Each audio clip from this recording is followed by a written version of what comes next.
Unbelievably, it's a 5th pole position in a row for Red Bull Racing in 2017, showing the kind of dominance they were known for in 2013. It's no surprise then that they're leading the Constructors' Championship by nearly 50 points, and with both of their drivers in contention for the Drivers' Championship. Today at Albert Park, it was Gasly who grabbed pole, leaving championship leader Verstappen down in 3rd position, and with last year's champion Van Dorn sandwiched in between them. Vettel took a surprising 4th ahead of Hamilton, but both drivers are mathematically out of the running for the Drivers' Championship at this point. To find the next 2 championship contenders, you have to look all the way down to 6th and 7th, where you will find aarava with the hometown hero Daniel Ricciardo. Both drivers are level on 154 points heading into this race. Both drivers are 3 points shy of Verstappen's 157 points, and both drivers have a lot of work to do in the race. Once again, it was Nico Rosberg who was slowest of the top 4 teams, sparking rumors up and down the paddock about the German driver's future. And rounding out the top 10, it's Giovinazzi and Bottas, but this time it was the Williams in P9, leaving Antonio to have to defend from the other Williams of Alex Lynn in P11. What's going on, guys? Aarava here. Welcome back to my F1 MyDriver career mode, episode number 12 today for the Australian Grand Prix in Season 3, the penultimate episode of the season. It is really getting to crunch time and sweat mode right now as the championship is hotting up. If you missed the last episode at the Abu Dhabi Grand Prix, check the card annotation in the top right and do see it before you continue on, because I am going to mention the championship now after Abu Dhabi, so here's your chance to click off the video if you don't want to know the result of Abu Dhabi. But obviously, now in the Drivers' Championship, Verstappen leads the way by 3 points to ourselves and Ricciardo, who we're level with on points, which is quite crazy to think in the second last episode, going into the second last episode. And Pierre Gasly trails us by 10 points, as well as Ricciardo, obviously. So it is all very, very tense, and this race is very, very crucial to kind of set up the tone of the finale. Will it be a nerve-wracking one? Will it be one where we're chasing down people? And I guess all of that will be decided in this upcoming race. So looking ahead to this said race, Verstappen is ahead of us on the grid, so we're going to have to do a lot of work to try and overhaul those 3 points. But crucially for us, we are ahead of Ricciardo at least, so that's maybe one less job to think about, but he will be good off the line. But looking at our pit strategy, is going to be a 3-stop today with 3 option tyres and primes. As per usual, as we've done many times this season, we might put prime tyres in the middle to get the fastest tyre at the end. But either way, let's go to 5 red lights for the second last time in this season. 29 laps ahead of us of the Australian Grand Prix. We are underway. Hamilton gets an electric start from 5th place there. Ricciardo's jumped us as we get a pretty mediocre start as per usual in this career mode. Rosberg's coming up on the left-hand side. We jump into turn 1 and we're back up into 7th place, and now trying to chase down Daniel Ricciardo, who we lost the place to. Hamilton's looking pretty good, going side by side with Sebastian Vettel down to the hairpin. Looks like Pierre Gasly is still in the lead of this Grand Prix with Van Dorn 2nd, then Max Verstappen 3rd, and then there you go. As you can see, Hamilton and Vettel going side by side through the left-handers. We just try and chase after Daniel Ricciardo and stick behind him in the slipstream, but there you go. Gasly leading from Van Dorn, then Verstappen. That is the man we need to try and overhaul in 3rd place. Got plenty of work to do as we're right up behind Daniel Ricciardo, not able to make any sort of move into the right-hander, so we're going to stick behind him and try and see if we can do something at the end of the lap as we move on to the back straight, cutting through on the right-hander, going a little bit wide, but the Ferraris are slipstreaming each other. Ricciardo moving to the left. I'm going to move to the right. We're going to make it 3 wide already on lap 1, down the inside of both Ferraris. Vettel's pushed Ricciardo wide. Oh, what controversy. Vettel has pushed his teammate wide, and that allows us to get both of them in the span of 1 corner. I'm sure Arriva Mede is not going to be a very happy man on the pit board. He's going to be furious that Sebastian Vettel has allowed me to overtake both Ferraris there, and so because of this, we're up into 5th place now from 7th in the span of a few corners, and now we can try and chase down Lewis Hamilton and get to that top 4 as Gasly sets the fast lap of the Grand Prix, still leading the way in the top left. You can see from Van Dorn, I'm guessing, then Verstappen in 3rd and Hamilton 4th. Yellow flag situation there for a second, and then there's a bit of carbon fibre there on the on the left-hand side there, so I wonder who's that for. Hamilton goes slowly into the hairpin. Could this be just some luck that we need again? Hamilton is going down the order. He's broken his front wing. We're up into 4th place now, and now we can try and chase down Max Verstappen. So what about that? In the span of a few corners and 2 laps, we're now behind Max Verstappen, only 2 seconds behind him, as it looks like he moves to the left-hand side of the circuit to try and maybe attack Gasly, I think that is, as Van Dorn leads the Australian Grand Prix right now. And oh my god, Verstappen smoking. He's gone slowly there, and we're up into 3rd place. We're in the podium. This is a huge moment for the championship. We've got 19 runners now. That means Verstappen is retiring at the moment in the Australian Grand Prix. Verstappen's had an engine failure. This is absolutely outrageous for the championship. This changes everything. We're now in 3rd place. Van Dorn leads the Grand Prix, Gasly second, myself third, Vettel now closing up on me with some DRS, I think, and some slipstream as he sets to fast up the Grand Prix. But let's have a look at that replay and see what went on and just try and process what on earth just happened. So this was the Hamilton incident, and that's Verstappen knocking him into the wall. So he loses half his front wing, not the entire thing, but just showing how much of a difference it makes on this year's game in terms of the actual front wing damage. But here we are coming through on the back straight, and this is the moment of absolute glory for us. This right here could be the picture of the season. This could be the moment of the season, a turning point and an absolute game changer in the championship. Verstappen retiring with an engine failure, a quite spectacular one at that. A lot of smoke coming out of that Red Bull car, a plume of smoke coming out of that Renault exhaust, that Tag Heuer branded exhaust. That is absolutely unbelievable, and we're going to have a look again at it, and this time from Verstappen's perspective, so hopefully we can get a bit of a better idea when the smoking exactly happened. So here he's trying to chase down Pierre Gasly, and through the apex is when the gas comes out, or the smoke I should say, starts coming out the exhaust pipe, and then from on board of Ricciardo here, obviously our other championship rival, just giving you a better sense of just the amount of smoke coming out of that Renault engine in the back of the Red Bull. Quite dangerous actually for the two Ferraris. Thankfully they navigated it without any kind of incident there, because there's quite a lot of poor visibility behind that Red Bull. But absolute scenes. That is unbelievable. Verstappen out of the race. This changes the entire complexion of not only this race, but the championship now. But Vettel goes down our inside. We're going to have to defend from him on lap 5 pretty easily, and we're going to stay in second place as we just go and keep it around the outside. We're up into second, and Gasly's first, because at the moment Van Dorn has made a very early pit stop from first place for another set of option tyres. So it looks like the McLaren is going for a very aggressive and punchy strategy on the option tyres. At the moment we're just able to hold off Sebastian Vettel there for second place as we come through to the final second last corner, and you can see the oversteer we're getting there. So we actually come into the pits. I was actually thinking about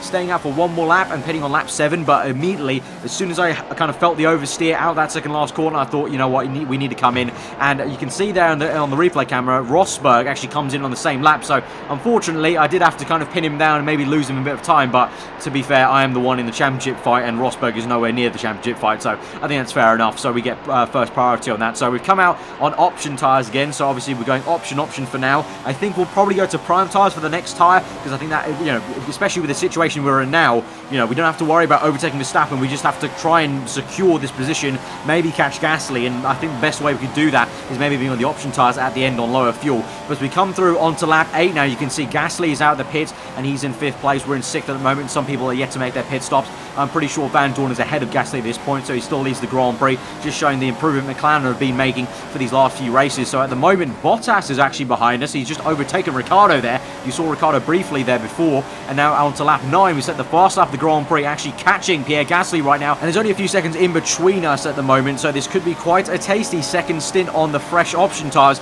as we move later on into the Grand Prix. Lap 11 through the high-speed chicane, closing up on the Frenchman in the Red Bull, going a little bit slowly down the back straight. We've got some great toe and slipstream move to the left-hand side of the circuit, going round the outside of this long right-hander. We just about squeeze it through, and we're up into second place in the Australian Grand Prix. Van Dorn nowhere to be seen, unfortunately, but we're up into second at the moment. But Gasly, it's not over yet. He's got DRS now as we move onto the very next lap, lap 12, and here he comes in the mirrors, darts down the inside, and he's going to get it in to hit the apex really well. We tried to do a bit of a swing back there. I tried to brake earlier, get a good line off turn 1, but it really didn't work out, and Gasly also has a second bite of the cherry of DRS, so we can't make a move into that hairpin. It's not going to work, but we move later onto the Grand Prix.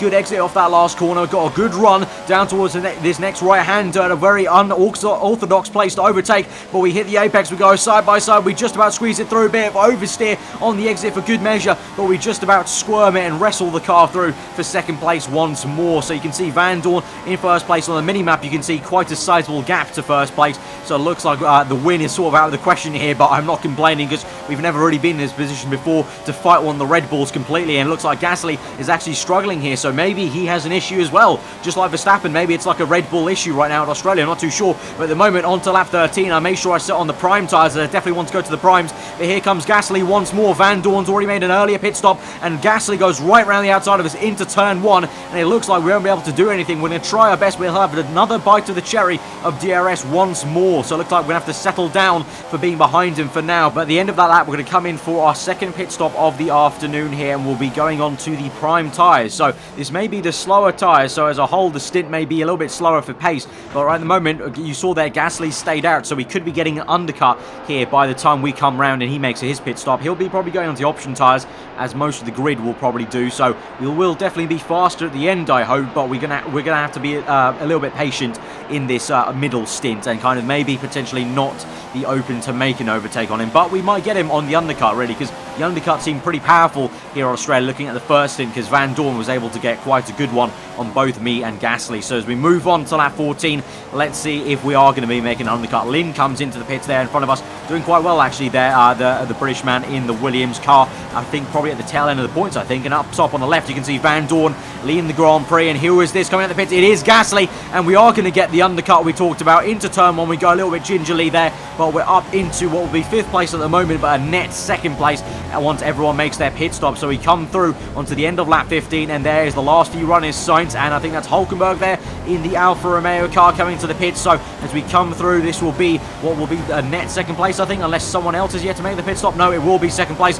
Van Dorn still in the Grand Prix by about 8 seconds there, but we're in 2nd crucially with the undercut we got on Gasly. But he comes back at us now on lap 16. Remember, he's got option tyres, so he'll be very, very punchy. As we come into turn 1, we brake a little bit earlier and we get a beautiful cutback line, and that is exactly the move I wanted to make earlier on in the Grand Prix, but this time we perfected it to a T there. But it's not over yet. Gasly has that 2nd DRS zone, so he keeps it round the outside into the hairpin. We squeeze him off a little bit on the left, but he has none of it. Comes back at us on the left-hander and squeezes out for 2nd place. So Gasly's done really well to come back at us in that 2nd phase of that scrap. But now on to the end of lap 17, the back straight. Deja vu here as we're in the same place as last time, but this time we're going to make the move down the inside rather than the outside. Down the inside on the right hand of the Frenchman. He goes wide a little bit, but he does well. He's done really well to keep it around the outside, and he defends quite well from 2nd place, defending hard as well, because obviously if he gets 2nd, this puts him in a better situation for that final race, and he is still technically in the fight for the championship,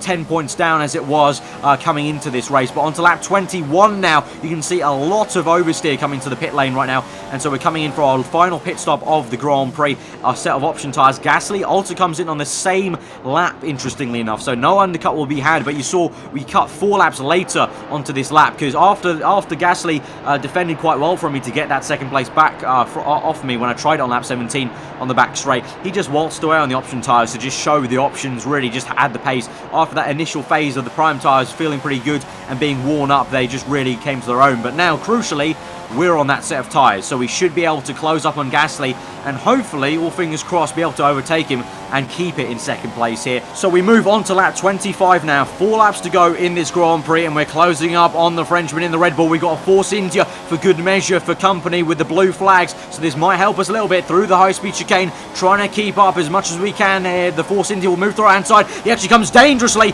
on the left-hand side. Bit of grass kicked up. We had to kind of dart around to make sure we didn't hit the Force India. That was quite dangerous of him. I think that was Ocon in the Force India, but we're right up with Pierre Gasly's gearbox, just trying to keep up with him in the dirty air to hopefully get in the DRS zone on one of these laps and one of these occasions. We're still keeping up with him. We'll keep on board here on lap 25. Going on to lap 26, you can see the amount of understeer through there, through the final corner. That's just pure dirty air off the back of the Red Bull, but we do well. We're going to close up with DRS again, but we can't make a move into turn 1. Had a little bit of a look to maybe scare Gasly in the mirrors a little bit. We get a good run on him though, onto this 2nd straight, 2nd bite of the cherry for DRS. We're going to dart around to the left-hand side of the circuit. Gasly's going to squeeze us as much as he can, but we go round the outside, and surely we'll get him. He'll have the prime tyres, poor traction, but he does well to try and keep it around the outside, but no, there in the middle of the corner, you can see the difference in grip levels there, and we've got him for 2nd place in the Australian Grand Prix, and I think hopefully this will be the end of it. But there's a big but. On to lap 28,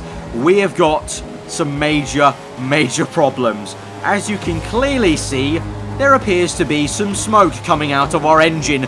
We have actually got some engine issues at the moment, and it looks a bit too similar to the one Verstappen had. And at the moment you can see the amount of plume of smoke that is coming at the back of this Mercedes, and you can see the back markers all closing up, and this is Gasly coming through. I'm completely helpless here. We put the engine down to lean mix to hopefully save the engine and just kind of stop it wearing out, but even Hulkenberg overtakes us in the Alfa Romeo and unlaps himself here, and Gasly waltzes off into the distance for 2nd place. It looks like we have to do a bit of damage control here here on this last lap of the Grand Prix to just even finish in third place. Hopefully just coast the Mercedes through to actually finish in this third place on the podium and get the 15 points, which would be quite crucial. We can see there, Hulkenberg did overtake us. We re-overtook him, obviously, because we had blue flags. But you can see Stoffel Vandoorne has won the Grand Prix. Gasly comes through in second, and we're just going to come through, limp home, drag the car through in third place in lean mix, saving the engine. A huge issue at the end that could have been even worse for us, but thankfully we finished in third. But very annoying end. That could have been easily a really great second place. But you know what? Verstappen went out earlier in the Grand Prix. Not going to complain too much. That's a great third place. A great 15 points on him there. So Stoffel Vandoorne does well, the defending world champion, to finally win a race in 2017. It's only taken him till the second last race of the season to win that, just showing how poor Mclaren really were at the beginning. But now they're starting to come back eventually with their R&D coming into play. But Gasly, as I said, gets second. We get third. Daniel Ricciardo, my other rival in the championship, gets fourth place. You can see my teammate got a bit of an issue there, had an extra pit stop and never fully recovered, so I don't know, maybe there's a bit of an issue in that second car. Maybe it's like Mark Webber's Red Bull car, like I said in the Singapore episode. Maybe it's just kind of jinxed. I'm not too sure, but Rosberg really hasn't done the job there. But I mean, we were completely out of the constructors anyway, so I'm not too fussed about that. But we're ahead of Ricciardo, ahead of Verstappen, who retired. So this is just, this was an unbelievable race, guys. An engine failure like that, like we saw from Verstappen. And then we got one at the end, but we were just able to keep it through for third place. So guys, if you have enjoyed that episode, smash that like button. The next episode is the final, so let me know in the comments below who you think is going to win. There are potentially 5 people who could win this championship still mathematically, so let me know who you think is going to win and who you're rooting for. But guys, again, smash the like button if you did enjoy. Let me know what you thought. If you're new around here, then subscribe for weekly Formula 1 content. I've been aarava. I'll see you guys next time. I'll leave you with the post-race interviews. Goodbye. Well, that was quite an unbelievable Grand Prix, to say the least. What was your reaction when you saw the Red Bull smoking in front of you? Honestly, pretty much just this. I can't really explain it too much. It was very shocking straight off the bat going into the right-hander. You know, just seeing a cloud of smoke in front of you. So immediately, you know, you're thinking, what's going on? You know, I need to be a bit alert because we had some yellow flags out immediately. Obviously, so once we went past and I was going past and I saw it was a Red Bull, it was like, okay, this is huge for us. And then the team radio comes on and confirms it was Verstappen. I thought it might have been because I'm pretty sure Gasly was still fighting Vandoorne there for the lead of the Grand Prix, but didn't really have confirmation. But my jaw was still already on the floor of the car, just seeing a car spectacularly like that go out of the Grand Prix. And also, even if it was Pierre, it would have been still good for us in terms of the race. But then to get the confirmation it was Max was unbelievable, and a little fist pump in the car, obviously, and very just excited about it. But then got on with the job. But yeah, it was a real shock out there, real shock, especially with the amount of smoke coming out the back of that Red Bull. You would have had an even better position for the final race if it wasn't for your own engine troubles at the end there. At the time, did you know what was going on? No, I didn't know at all what was really going on in the car. I asked the team over team radio, and the car felt really slow off on the third last lap. The car didn't feel amazing, and then second last lap was when we lost whatever we lost. I'm still not sure. Sadly, obviously, that just meant Pierre flew past us, so that was a bit unfortunate. But he had quite a big gap to us in the championship, so it's not been too much of a dent. Still, I believe it's still 6 points, I think, so it's still quite or it might be 8. It's still quite a blow because he's still within that kind of win gap if he was to win the next race. But yeah, at the time I wasn't really thinking about that. It was just about getting the car to the end because it easily could have been a DNF. So yeah, really happy that we were able to just coast at home. But yeah, it was definitely very shocking, especially on the second last lap, going through the final few corners. Huge amount of smoke coming out the back, so that was very daunting. So you go into another season finale with a 4-point difference between yourself and the closest challenger, but this time you're the one being chased down. How are you feeling ahead of it all? Well, first of all, thanks for telling me it was 4 points. Didn't really know what the gap is. I haven't had a chance to look over it. It's not really on my first priority to look at what the points gap is. But Yeah, 4 points sounds pretty alright at what I thought it was going to be. You know, the McLaren's really helped us out today. I don't know, I think I do feel a little bit maybe more at ease going into this finale, just knowing that, you know, last year it wasn't really on our hands. You know, we got the position, the best position we could get. We couldn't get first because Ricciardo in the Red Bull back then was just far too quick for the Japanese Grand Prix, so we did the best we could, and it was still out of my hands. We just had to hope that someone overtook Van Dorn, but no one did. Whereas this time, it's a little bit more in our hands. If we just make sure we're ahead of our competitors, then, you know, I think we'll be in good shape. Obviously, if we're ahead of our competitors and, you know, nothing goes wrong for us, and that's job done. That's job done. So I think it's a lot easier for me this time round compared to last year to go into the final. But at the same time, still going to be tough. Obviously, our car's not the fastest, hasn't been the fastest by any means throughout the entire season, so it's always a bit of a niggling issue that if I can't, you know, pull the car up enough, then we really might be on the back foot. So, and also it's Japan, so you never know. And my final question, there have been a lot of reports that your agent let it slip you were not looking to renew your Mercedes contract. Is there any truth to this? I can't really say about what my agents maybe said to anyone in the paddock. As far as I know, I'm not aware of him saying anything to anyone, but there are potentially other options. You just never know, and over the winter break we'll be looking at them and considering them, so it won't just be Mercedes that we're looking at, but it is one of the options to renew the contract. But for now, nothing's there, nothing's been written, nothing's on the table, so yeah, it's just about it. Alright, thanks for your time, and good luck in Japan. Alright, cheers.